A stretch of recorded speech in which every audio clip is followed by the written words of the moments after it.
Congolaises, Congolais, chers compatriotes, il y a 6 ans, je prenais congé de mes responsabilités en tant que président de la République, chef de l'État. Et fait inédit dans notre pays, en près de 60 ans d'indépendance. J'ai passé pacifiquement la main à un nouveau chef d'État. Depuis lors, je m'étais imposé un strict devoir de réserve, y compris quand j'ai fait l'objet, directement ou par mes proches interposés, de provocations, de déni de droit, d'humiliation, d'imputations dommageables et d'autres multiples atteintes à ma dignité. D'abord, parce que je suis convaincu que le temps est le meilleur allié de la vérité, un antidote lent mais puissant contre le venin du mensonge et de la délation. Mais aussi et surtout, parce qu'agir autrement aurait fait le jeu de ceux qui, par cette campagne odieuse, cherchaient à détourner l'attention de notre peuple de leur incapacité, aujourd'hui avérée, à répondre à ses attentes et aspirations. J'ai enfin décidé de briser ce long silence, de sortir de ma réserve et de m'adresser à vous parce que l'enjeu est de taille. Il est même existentiel.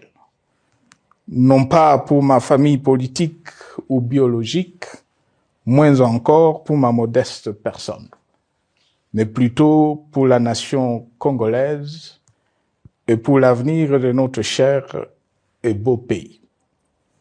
J'ai décidé de briser le silence parce qu'au vu de la situation que traverse notre pays, continuer à me taire m'aurait rendu poursuivable devant le tribunal de l'histoire pour non-assistance à plus de 100 millions de compatriotes en danger.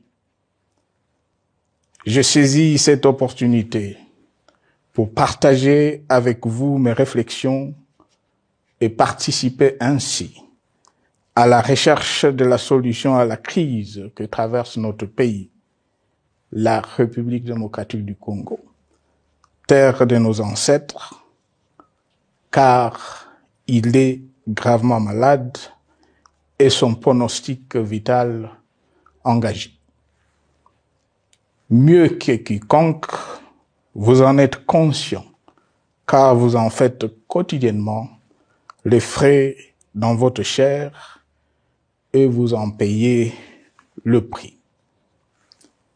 Mes chers compatriotes, vu l'importance stratégique de notre pays et le rôle qu'il est appelé à jouer, j'avais, de l'avènement au pouvoir du chef de l'État actuel, conclu avec lui un accord donnant naissance à la coalition entre nos forces politiques respectives.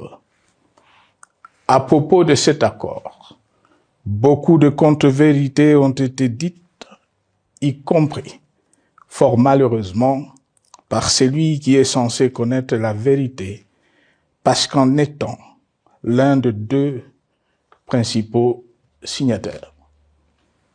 En attendant qu'au moment opportun, la vérité soit rétablie, preuve irréfutable à l'appui, permettez-moi pour l'instant d'affirmer qu'en ce qui me concerne, la conclusion de cet accord n'avait pour seule motivation que l'intérêt supérieur de la nation.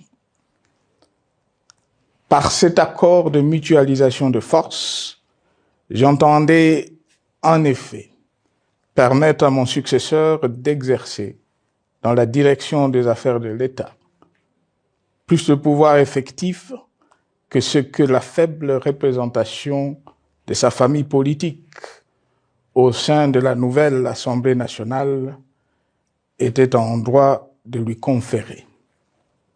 Je voulais par ailleurs faciliter le fonctionnement harmonieux des institutions et éviter à la nation, comme à notre jeune démocratie, d'éventuelles crises politiques qui leur auraient été fatales. Cette première alternance pacifique et civilisée à la tête du pays avait suscité d'autant plus d'espoir qu'en janvier 2019, notre pays s'est trouvé en bien meilleur état qu'au moment de ma propre accession à la magistrature suprême en janvier 2001. Alors que j'avais trouvé un pays au bord de l'implosion, miné par une longue dictature et des guerres, sans institutions républicaines, économiquement en faillite et socialement déchiré. Bref, un pays dont l'incertitude de lendemain menaçait la stabilité de toute la région. Le 24 janvier 2019, j'avais en effet légué un bien meilleur héritage à mon successeur, à savoir un pays réunifié, largement pacifié et dont les limites territoriales correspondaient exactement à celles qu'elles étaient au 30 juin 1960. Une nation reconstituée, réconciliée et fière de sa diversité. Un État doté d'une constitution progressiste et des institutions fonctionnant harmonieusement. Une économie dynamique et résiliente et débarrassée du fardeau de la dette hérité de régimes antérieurs, du fait de multiples réformes structurelles engagées. Une armée nationale républicaine de plus en plus professionnelle et capable de relever le défi de la défense de l'intégrité du territoire national. Une démocratie en constante consolidation, avec notamment l'organisation sur fonds propres d'un troisième cycle électoral. Le cœur serré, je constate qu'à peine 6 ans après, ce bel héritage en indivision, légué à l'ensemble de notre peuple, a été complètement dilapidé par celui qui en avait reçu la garde. Que notre pays offre un spectacle de plus désolant et qu'il suscite d'autant plus de désespoir au sein de notre peuple et de pitié et de moquerie à travers le monde, que l'inconscience de ses dirigeants ne permet aucun espoir de redressement. Cette détérioration rapide de la situation générale du pays est principalement due à l'inverse du pouvoir sans limite. Le nouveau dirigeant s'illustre en effet par une série de remises en cause, reniements et violations intentionnelles de la Constitution, avec en toile de fond la volonté irrésistible de concentrer tout le pouvoir entre les mains d'un seul homme, au mépris du pacte qui cimentait la cohésion de notre peuple.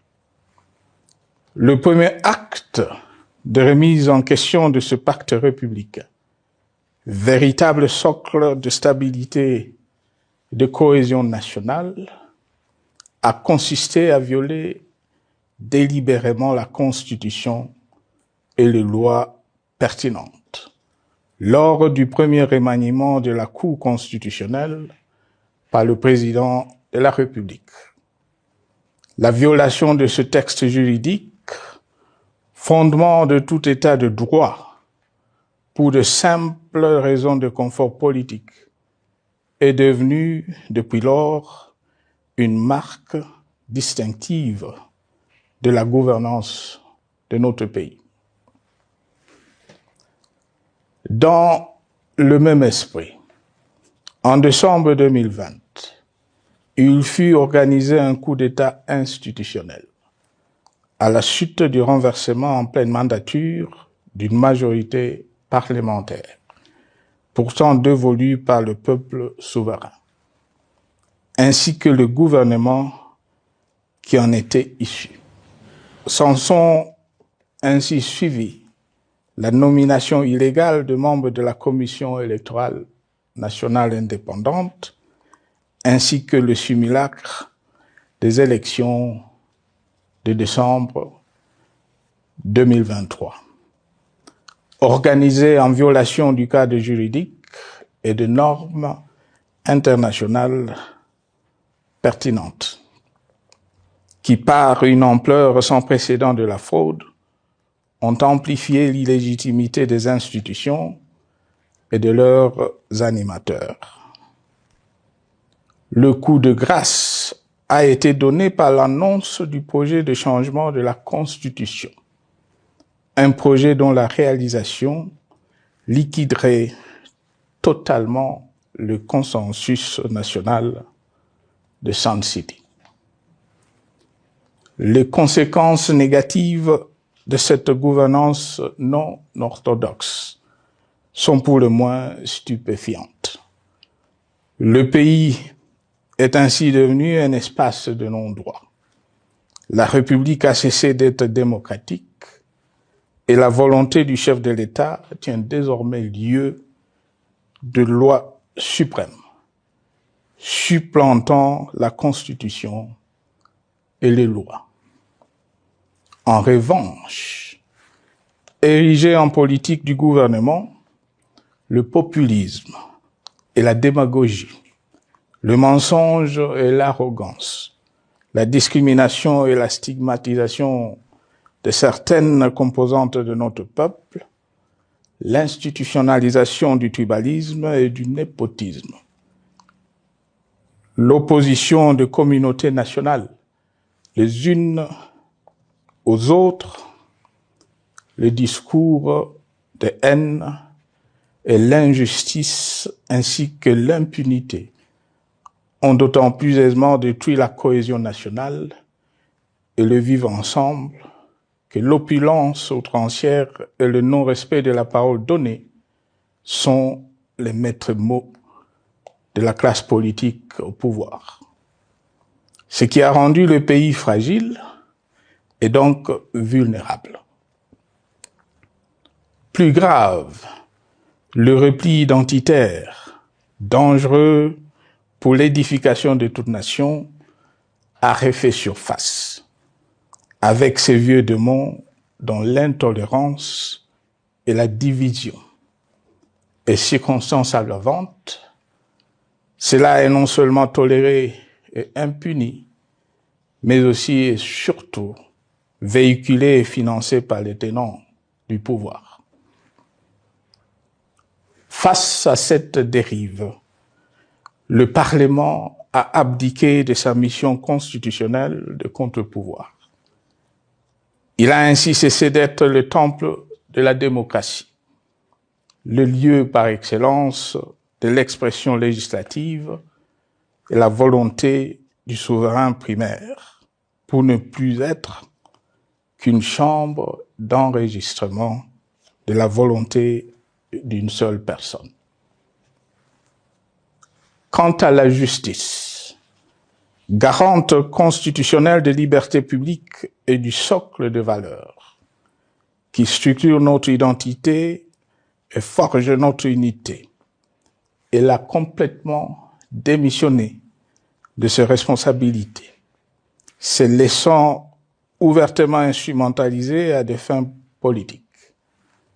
Elle n'est donc plus qu'un instrument d'oppression d'une dictature qui tente désespérément de survivre à contre-courant de l'histoire, par la terreur et l'imposition de la pensée unique. Rôle peu louable, qu'elle partage avec les milices tribales, ainsi que la police et le service de renseignement, eux aussi détournés de leur noble mission de protection des citoyens et de sécurisation de l'État. Sur le plan économique, la situation est de plus inquiétante. Malgré l'augmentation des recettes publiques, essentiellement due à l'arrivée à maturité de toutes les réformes courageusement votées de 2002 à 2018, notamment le nouveau code minier, forestier, des hydrocarbures, des assurances et de la sous-traitance, et un niveau d'aide financière accru de la part des institutions de Bretton Woods. Aucun investissement n'a été réalisé pour doter le pays d'infrastructures modernes, soutenir des réformes structurelles et stimuler la croissance. Par contre, l'inflation et la dépréciation monétaire, jadis vaincues, sont de retour. La corruption et le détournement de deniers publics ont atteint un niveau inédit. Et l'endettement public que nous avions maîtrisé de 2010 a de nouveau grimpé en flèche, dépassant la barre de 10 milliards de dollars et suscitant des inquiétudes légitimes quant à la solvabilité à moyen et long terme du pays. Les conséquences sur le plan social sont aussi dramatiques. Aggravation du chômage, accumulation des arriérés des salaires des agents de l'État, baisse drastique du niveau de vie de la population et recrudescence du banditisme urbain, de l'exode rural et de la famine dans un nombre croissant de provinces. Les Congolais sont désormais en proie à une véritable angoisse existentielle.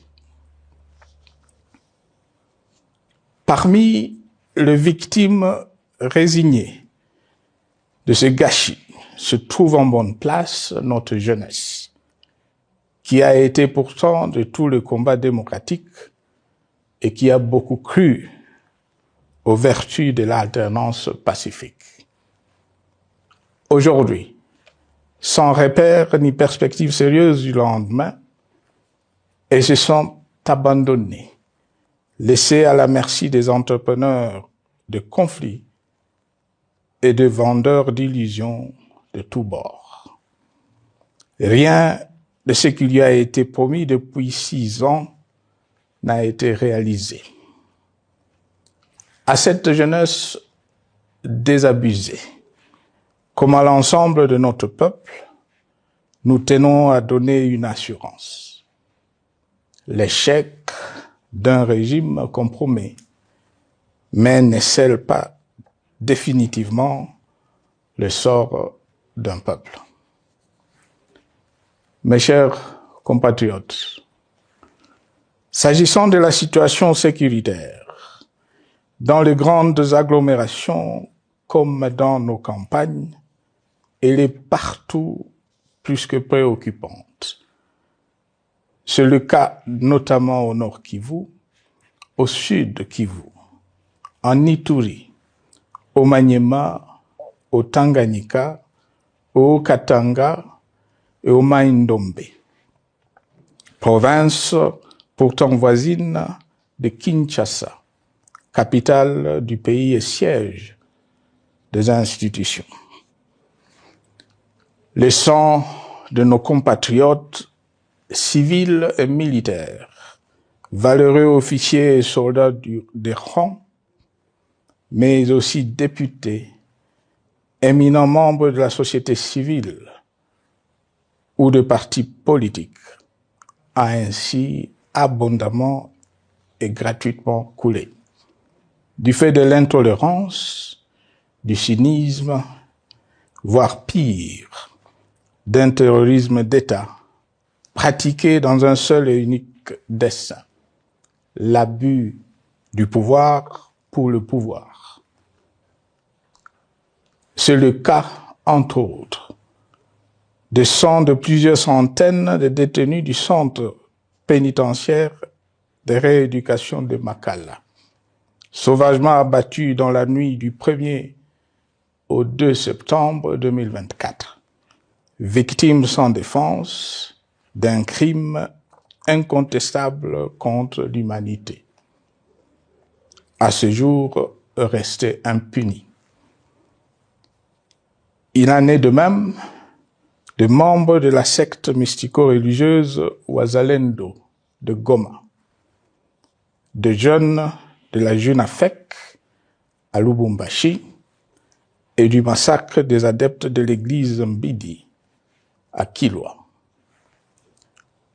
Cette déliquescence de la situation sécuritaire est due à la mauvaise gouvernance du pays, qui dans ces secteurs est aujourd'hui caractérisée par une formation militaire bâclée, des recrutements et mises en place ethniquement motivés, ainsi que par l'emprisonnement sans jugement, aussi bien de plusieurs militaires et officiers de haut rang que des agents de l'ordre et de sécurité, majoritairement swahiliphones. Bien plus, à l'armée nationale, bouclier de la nation, instrument de préservation de l'indépendance nationale et de l'intégrité territoriale, il a été substitué de bandes de mercenaires, de groupes armés, de milices tribales et de forces armées étrangères, qui ont non seulement montré leurs limites, mais aussi enfoncé le pays dans un chaos indescriptible. L'État a ainsi perdu le monopole de la violence légitime en sous-traitant aux groupes armés, autrefois maîtrisés, le maintien de l'ordre public et de la tranquillité nationale. Et comme si cela ne suffisait pas, l'armée nationale est vilipendée, conspuée et tournée en dérision par les autorités qui n'assument jamais rien, alors qu'elles sont censées veiller à sa consolidation et à sa respectabilité. Pour les avoir formés, commandés et conduits au front, je connais nos soldats, boucs émissaires aujourd'hui de toutes les contre-performances enregistrées sur les champs de bataille. Ils ne sont pourtant pas intrinsèquement moins bons, moins nationalistes et moins loyaux. Ce qui a changé entre-temps, c'est la qualité du commandement et de leur prise en charge. Au niveau régional, le gouvernement a levé l'option désastreuse de se détourner de deux principaux instruments internationaux qui étaient à la base de l'architecture régionale de paix et de sécurité, laquelle avait permis la stabilité régionale que le président actuel avait trouvée lors de son accession au pouvoir, à savoir le pacte sur la sécurité, la stabilité et le développement dans la région de Grand Lac et l'accord cadre pour la paix, la sécurité et la coopération pour la République démocratique du Congo et la région. Plus grave encore, en faisant de forces négatives, les FDLR, ainsi que des centaines de groupes armés congolais, des supplétifs des forces armées de la République démocratique du Congo, le gouvernement a ouvert la voie à la régionalisation du conflit, avec des conséquences inévitables sur la stabilité de la région. Mes chers compatriotes, alors que sur le plan institutionnel, politique, économique et social, les fondamentaux avaient été établis et que le pays avait été placé sur la rampe de lancement, prêt à décoller. Nous voici, hélas, en un temps record, soit 6 ans, de nouveau à la case départ. Seul d'un État failli, divisé, désintégré, au bord de l'implosion, inscrit en bonne place au palmarès de pays pauvres, le plus corrompu et très endetté. En atteste tout le rapport tant du Conseil de sécurité des Nations Unies que ceux sur l'indice de développement humain et sur la pauvreté. La crise qui déchire notre pays est donc profonde et multidimensionnelle. Sa solution doit être nécessairement globale. Toute autre approche n'a donc aucune chance de conduire à une paix durable. Bien plus, le Congo est intemporel. Il n'appartient pas à tel ou tel régime politique, ce dernier étant par définition rotatif et donc passager en démocratie. Il appartient plutôt au peuple congolais dans sa grande diversité. Ce qui est vrai du Congo l'est aussi des immenses ressources du sol et du sous-sol dont il regorge et qui sont essentielles à la croissance et au développement à l'échelle internationale. Que tous, au pays comme à travers le monde, en tiennent compte et qu'ils inscrivent leurs projets dans une perspective qui privilégie l'intérêt du Congo et des Congolais, plutôt que celui de ceux qui, à un moment ou à un autre, dirigent le pays. Cela étant, pour sauver le Congo, les griefs légitimes du peuple congolais contre le régime en place ne peuvent être éludés. Ils doivent plutôt être pris en compte. La dictature doit prendre fin et la démocratie, tout comme la bonne gouvernance économique et sociale, doivent être restaurées. Car, comme en témoigne l'histoire, il ne peut y avoir de solutions sécuritaires définitives sans solution politique sincère. Sinon, il y aura de nouvelles vagues de convulsions politiques, de troubles à la paix, d'insécurité, d'instabilité institutionnelle, de conflits armés et de guerres civiles. Perspective qu'en toute responsabilité, nous, Congolais, ne pouvons plus nous permettre. Il est dès lors vital que les multiples initiatives de recherche de la paix, Luanda, Nairobi, EAC SADC, l'Union africaine, Doha et Washington, que nous accueillons favorablement, les considérant comme autant de signes de compassion et de solidarité à notre peuple, soient conscientes de cette exigence.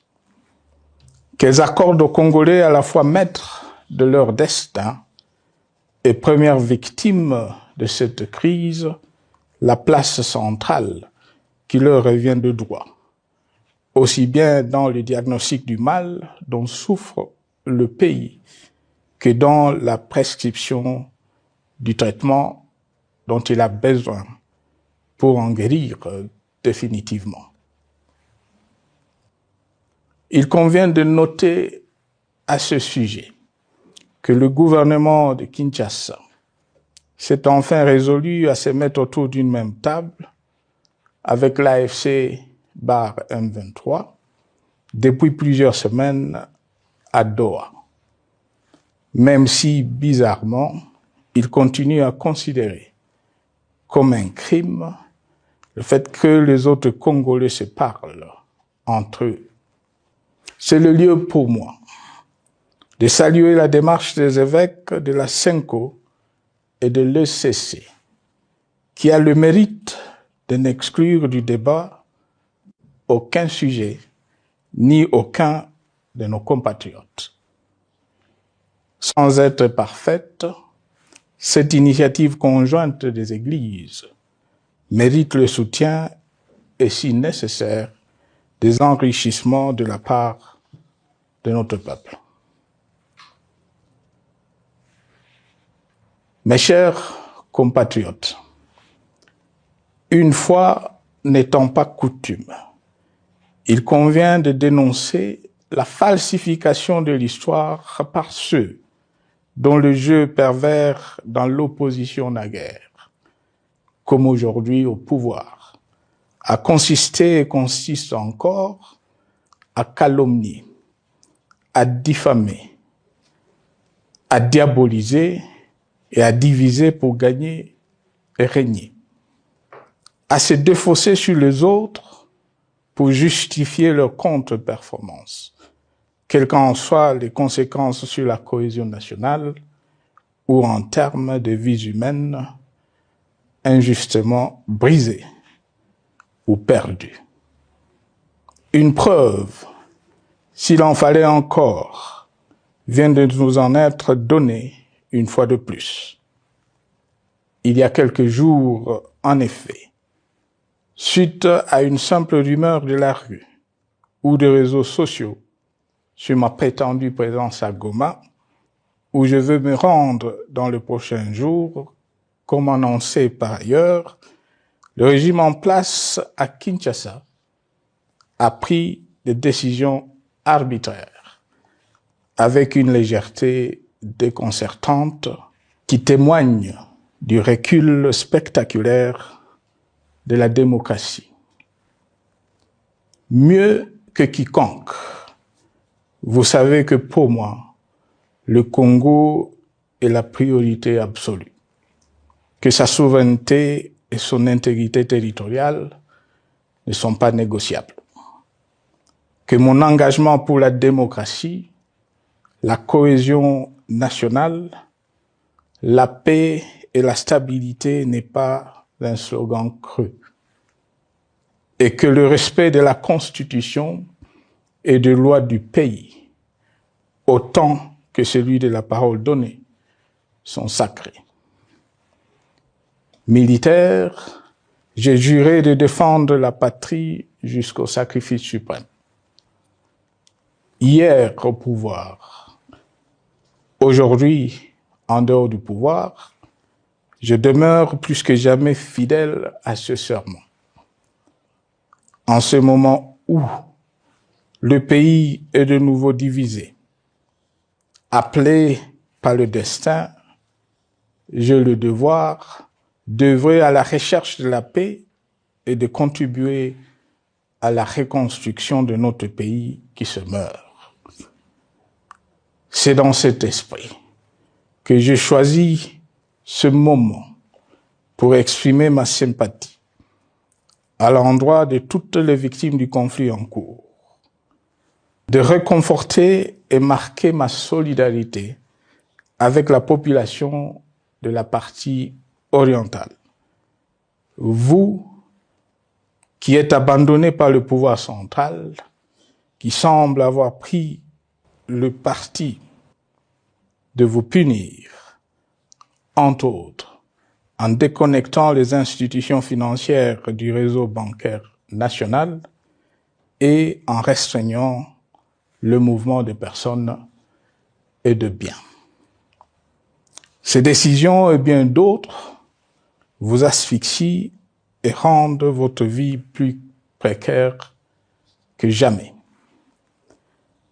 J'en appelle aux uns et aux autres, en particulier au gouvernement, d'humaniser les conditions de vie de nos compatriotes de cette partie du territoire national. Ils ont droit à la vie, à la scolarisation de leurs enfants et aux autres conditions du bien-être.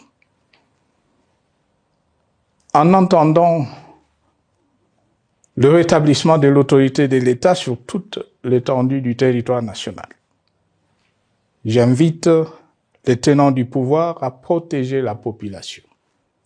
De même, l'armée, la justice, les autres structures en charge de l'ordre et de la sécurité doivent être véritablement au service de la population et répondre à ses aspirations.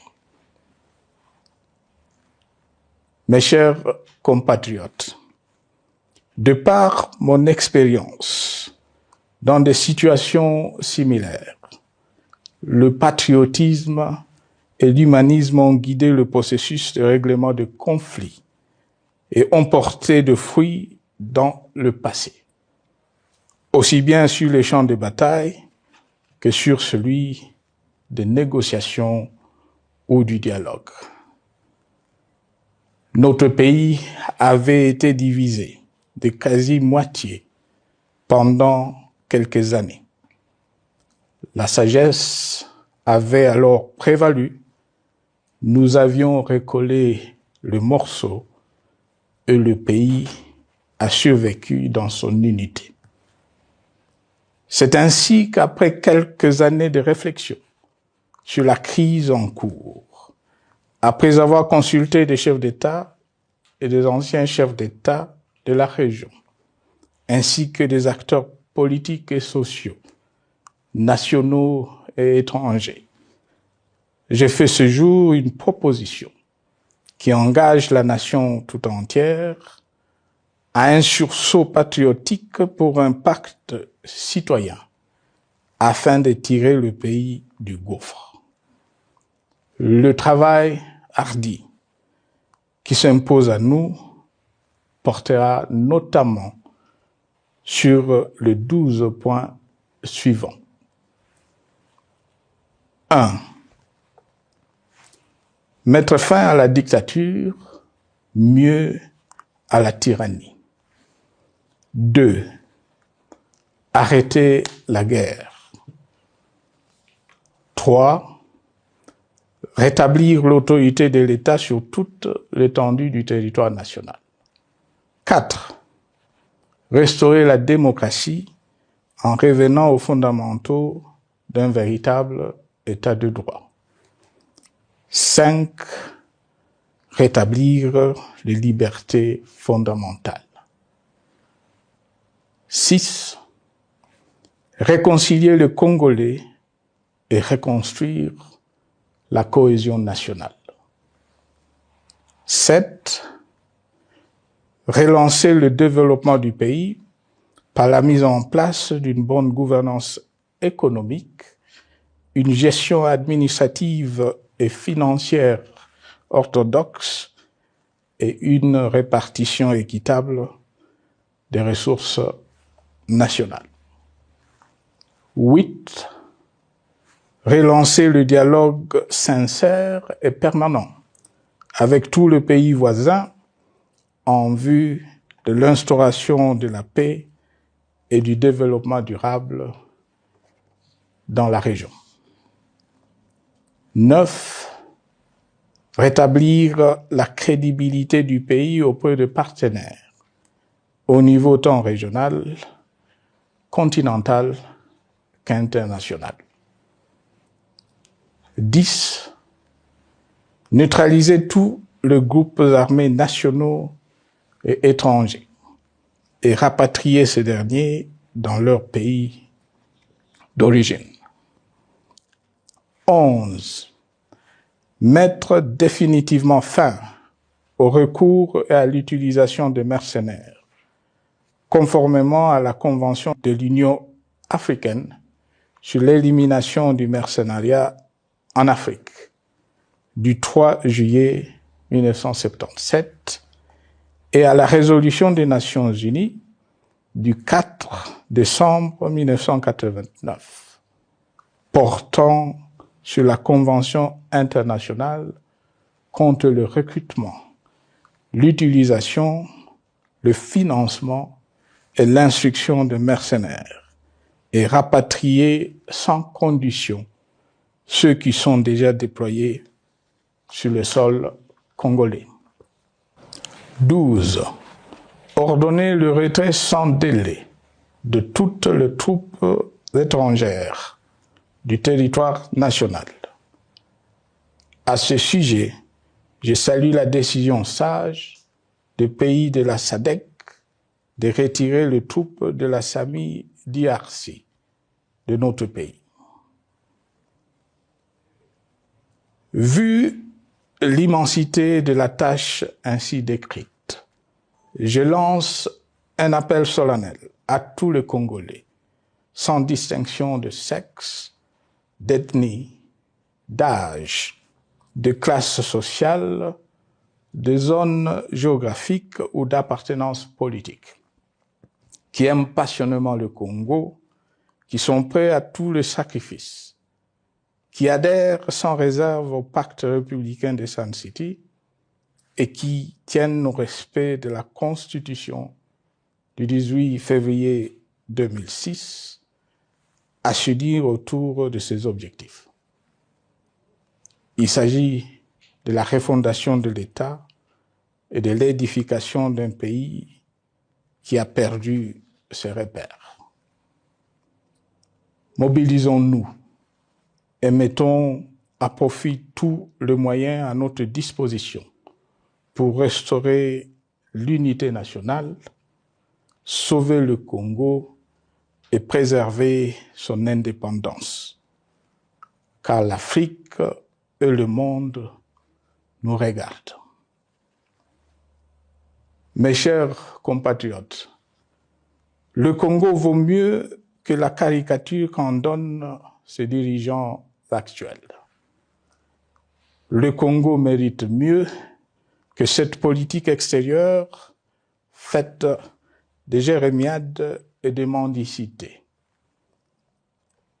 J'ai donc la ferme conviction que le peuple congolais est capable, aujourd'hui comme en 1960, de vaincre le démon de la division, qu'il est capable aujourd'hui, comme au cours de la décennie 90, de vaincre la tyrannie et la tentation du pouvoir absolu.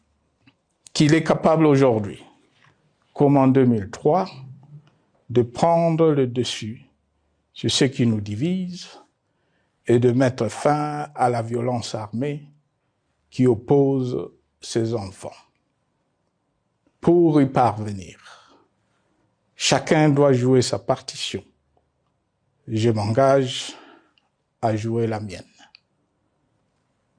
Que Dieu bénisse la République démocratique du Congo, qu'il bénisse individuellement chacun de vous. Je vous remercie.